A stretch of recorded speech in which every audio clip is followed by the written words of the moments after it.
মৰমৰ ছাত্ৰ ছাত্ৰীসকল, ভিডিঅ'টো চাই যদি তোমালোকৰ আৰু অধিক কিবা জানিবলগীয়া কথা ৰৈ যায় তেনেহ'লে তোমালোকে কমেণ্ট কৰিব পাৰা।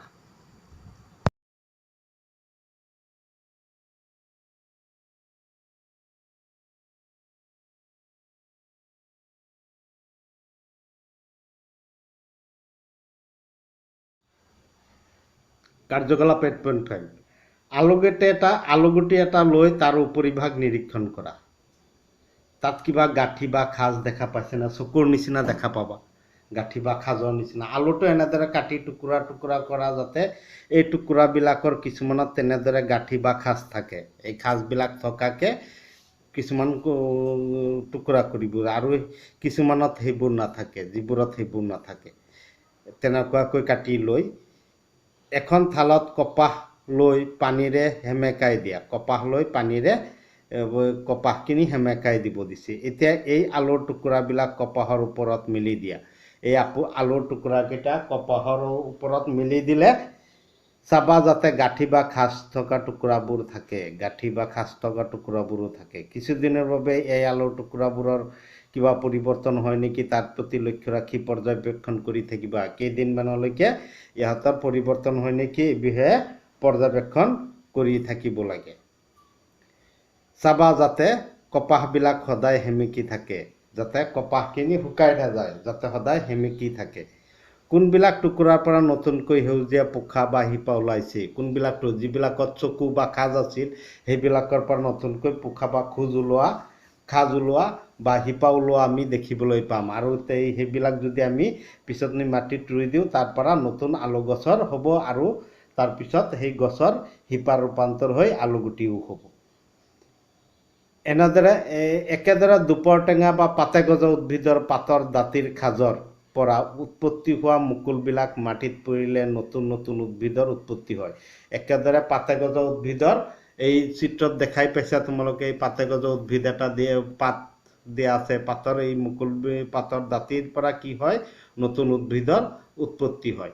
এইটো পাতে গজা উদ্ভিদৰ বৈশিষ্ট্য। তাৰপিছত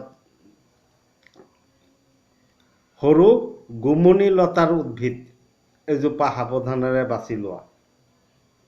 অন্ততঃ একোখিলাকৈ পাত থকাকৈ কাটি টুকুৰা কৰা। মানে গছটোৰ এখিলাকৈ পাত থকাকে একোটা টুকুৰা কৰিব দিছে। দুখিলা পাতৰ মাজৰ অংশৰ পৰা পাত নথকাকৈ কিছুমান টুকুৰা কৰা। পাত নথকাকৈ কিছুমান টুকুৰা কৰিব দিয়া হৈছে। এই দুয়োবিধ টুকুৰা এটা মূৰত পানীত ডুবাই ৰাখি কিছুদিনলৈ পৰ্যবেক্ষণ কৰা। কোনটোৰ পৰা নতুন পাতৰ উৎপত্তি হৈছে, কোনটোত নতুন পাতৰ উৎপত্তি হোৱা দেখা পাইছা পৰ্যবেক্ষণ কৰি থাকিবা। পৰ্যবেক্ষণৰ পৰা তোমালোকে কি পাবা? যিবিলাকৰ পাত আছিল এইবিলাকৰ পৰা শিপা ওলোৱা দেখাবা আৰু নতুন উদ্ভিদত পৰিণত হোৱা তোমালোকে লক্ষ্য কৰিব পাৰিবা। কলাকৰ্ষণ, ইয়াৰ পৰা এটা প্ৰশ্ন আহিছে, এইটো অধিক জানিবৰ বাবে যদিও এবাৰ আহিছে, ইয়াৰ পৰা এটা প্ৰশ্ন আহিছে কলাকৰ্ষণ, গতিকে তোমালোকে এইখিনিও চাই থবা। কলাকৰ্ষণ পদ্ধতিত নতুন উদ্ভিদৰ সৃষ্টি কৰিবৰ বাবে প্ৰথমতে উদ্ভিদৰ বাঢ়ি অহা অগ্ৰস্থ বাজক কলা বা কোষ এৰুৱাই লোৱা হয়।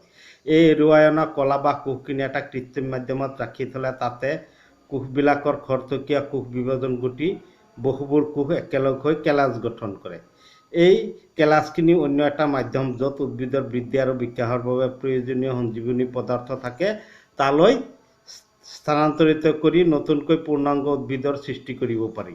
এই কলাকৰ্ষণ পদ্ধতি প্ৰয়োগ কৰি বেমাৰবিহীন উদ্ভিদৰ সৃষ্টি কৰি ল'ব পাৰি। এই কৌশলটো সাধাৰণতে সৌন্দৰ্যবৰ্ধক উদ্ভিদৰ ক্ষেত্ৰত প্ৰয়োগ কৰা হয়।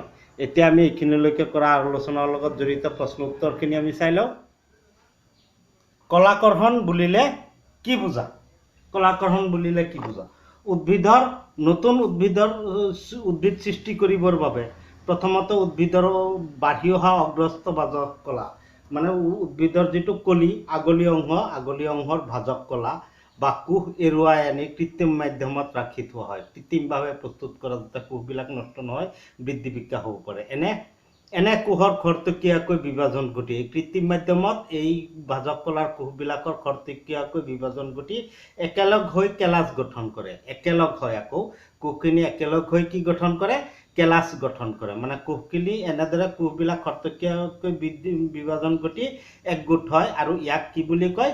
কেলাছ বুলি কোৱা হয়।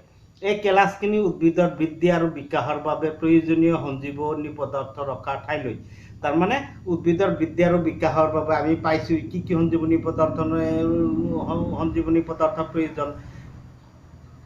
অক্সিন, জিবাৰেলিন, চাইটোকিনিন এইবিলাক সঞ্জীৱনী পদাৰ্থৰ প্ৰয়োজন। তাৰমানে এনেকৈ উদ্ভিদৰ বৃদ্ধি বিকাশৰ বাবে প্ৰয়োজনীয় সঞ্জীৱনী পদাৰ্থ থকা ঠাইত নি পেলাই ৰখা হয়। থকা ঠাইলৈ স্থানান্তৰ কৰি পূৰ্ণাংগ উদ্ভিদৰ সৃষ্টি কৰা হয়। পূৰ্ণাংগ উদ্ভিদ সৃষ্টি কৰা হয়। মানে এনেদৰে পূৰ্ণাংগ উদ্ভিদ পাব পাৰি আমি। ইয়াকে কলাকৰ্ষণ বোলে। আৰু এই পদ্ধতিটোকে কি বুলি কৈছে? কলাকৰ্ষণ পদ্ধতি বুলি কোৱা হয়। মৰমৰ ছাত্ৰ ছাত্ৰীসকল, ভিডিঅ'টো চাই যদি ভাল লাগিছে তেন্তে চেনেলটো ছাবস্ক্ৰাইব কৰি লোৱা আৰু ভিডিঅ'বোৰ তোমালোকে সদায় প্লেলিষ্টত গৈ চাবা। কাৰণ প্লেলিষ্টত মই তোমালোকৰ সুবিধাৰ্থে ভিডিঅ'বোৰ একাধিক্ৰমে সজ্জিত কৰি থৈছোঁ। ইয়াৰ উপৰিও প্লেলিষ্টবিলাক মই Facebook group, Facebook page, Telegram আদিত শ্বেয়াৰ কৰি থৈছোঁ, যাৰ লিংক মই ডেছক্ৰিপশ্যনত দি থৈছোঁ। তাৰ জৰিয়তেও তোমালোকে প্লেলিষ্টত গৈ ভিডিঅ'বোৰ একাধিক্ৰমে চাই যাব পাৰা।